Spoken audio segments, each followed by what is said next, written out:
नमस्कार दोस्तों, मैं हूँ हाय मौर्य और राजू भाई। आप सभी का मेरे यूट्यूब चैनल में स्वागत है। आइए सुनते हैं आज एक रोचक कहानी जो आप लोगों को बेहद ही पसंद आएगा। परियों के नाच के बारे में। ये बात कुछ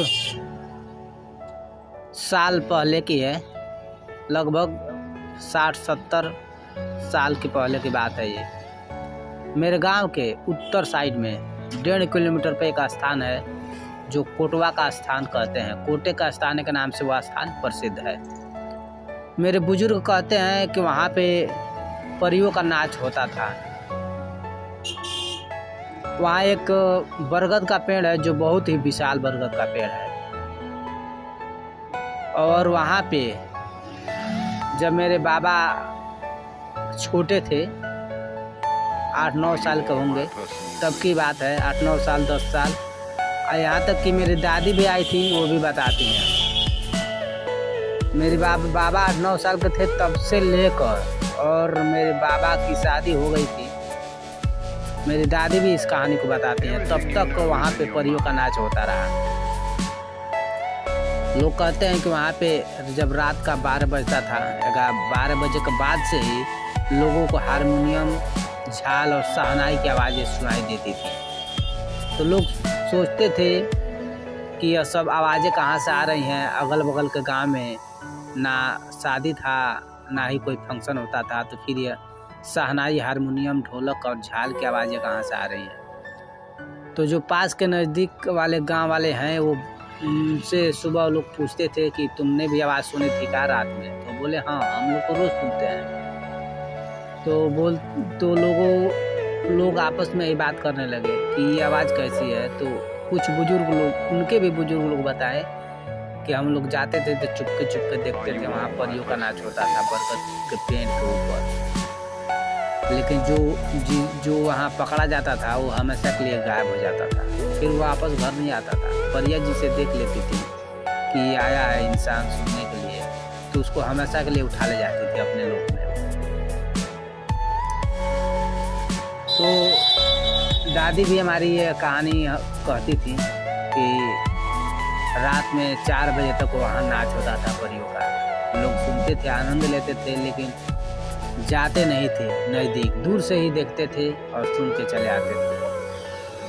ये कहानी कितना सही है कितना नहीं सही है, यह मुझे मालूम नहीं है, लेकिन मैंने अपने बुजुर्गों के मुँह से सुनी है, तो एक घटना सत्य ही होगी। और धीरे धीरे वो नाच ख़त्म हो गया। जब ज़्यादा लोग जाने लगे, ज़्यादा लोग जान गए, ज़्यादा लोग कानों तक आवाज़ पहुँचने लगे, दूर दूर से लोग आने लगे थे देखने के लिए, तो धीरे धीरे वो नाच बंद हो गया। और एक और मान्यता है वहाँ का कि वहाँ पे एक कुआं है, इनार है, जो कम से कम 5 फुट का है। लंबाई चौड़ाई उसका 5 फुट है, लेकिन बहुत गहरा है। तो उस इनार का दरवाज़ा 24 घंटे में रात में एक बार खुलता है और अपने आप बंद हो जाता है। कहा जाता है, लोग बताते हैं, बुजुर्ग बताते हैं कि उस इनार में इतना पैसा है, इतना सोना चांदी हीरा जवाहरात है जिसकी कोई सीमा नहीं है। जो भी परियां वहाँ आती थी नाच करने के लिए, तो अपना गहना जबर उसी में रखती थी, फिर उसी में से पहन के वो नाचती थी। तो बहुत से लोगों ने उस कुएं को खोदना चाहा, लेकिन कुआं तो मिल जाता है, लेकिन मिट्टी नहीं खोद पाते हैं। जो खोदना चाहता है उसकी मृत्यु हो जाती है, तो तबीयत खराब हो जाता है, वो हमेशा के लिए मर जाता है। और जब फाटक खुलता है तो वहाँ पे एक सांप है, नाग, जिसे गेहूं कहते हैं, कोबरा कहते हैं, वो उसकी रखवाली करता है। और लोगों को वहाँ सोना चांदी भी मिलता है। जिनका खेत है उस स्थान के पास, तो कभी कभी खेत में खुदाई जुताई होने पर वहाँ सोने चांदी के सिक्के भी मिल जाते हैं। आज भी मिलते हैं, ऐसी बात नहीं कि पहले मिलते थे, आज भी मिलते हैं। लोग कहते हैं वहाँ बहुत सोना चांदी है, कोट का स्थान है, वहाँ बहुत ही सोना चांदी हीरे मोती जवाहरात है।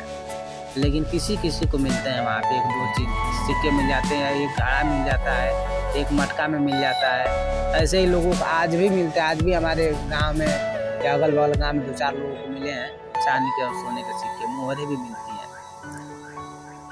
लेकिन वो परी का नाच पहले लोग देखते थे, आज नहीं हो रहा है, लेकिन सोना चांदी आज भी मिलता है। आज भी वो कुआं है, लोग देखते हैं जाके। कुआं वैसे भट गया है, पानी नहीं है, लेकिन आज भी वो कुआं है, उसमें उन जो नज़र आता है कुआं।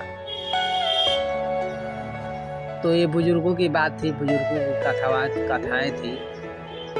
इस पे मैं विश्वास करता हूँ। आप कितना विश्वास करेंगे ये मैं नहीं जानता, ये आपके ऊपर निर्भर करता है। और ऐसे कहानी को सुनने के लिए मेरे चैनल को सब्सक्राइब कीजिए, लाइक कीजिए और कमेंट कीजिए और मेरे साथ बने रहिए। आशा करता हूँ कि आप सब कुशल मंगल होंगे। धन्यवाद दोस्तों।